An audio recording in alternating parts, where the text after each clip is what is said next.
Haqiqiy qilg'in bu ishdan hargiz voz kechma. Bir g'oyali kishi butkul haqiqatlarni tushunadigan odamdanmi kuchlik. Einstein.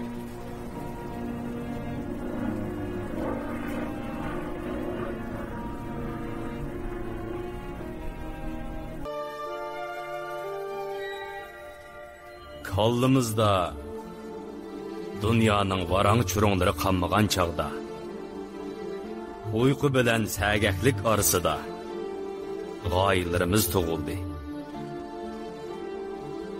O bulutlar arasida uçup jimjitlikqa makonlashdi. Atrofimizdagi dunyo cho'nqur tasavvurimizga yo'shirindi. Biz ko'nglimiznikini ifodalamoqchi bo'ldik. Biz degan inson bir erkin ruh.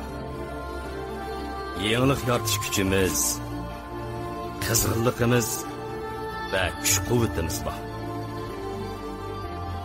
Biz to'xtamay qalbi qilalaydiganlardinmiz. Chakli qalbimiz ichida biz qalbimiz intilgan barcha narsalarni bayqadik, his qildik ham ishondik.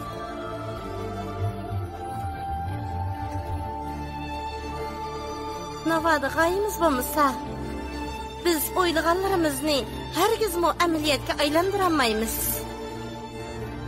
Raketa qo'yib berish sistemasi qo'zg'atildi.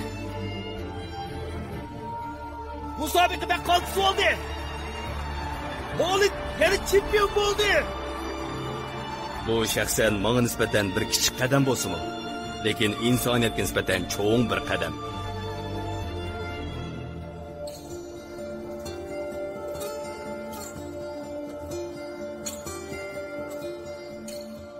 Cho'nqur nafas elib, uyqudan asta uyg'onaylik. Toki qalbimiz dunyoning qayerga berishni qaror qilganga qadar birdam jimjit turaylik.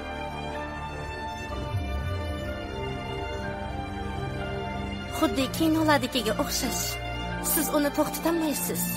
Faqatla uyqudan uyg'onasiz. Siz ba'zilarning oyoq izini besib mangsangizmi, yoki nurg'un yillardan keyin uning o'xshash odam bo'lsangizmi bo'ladi.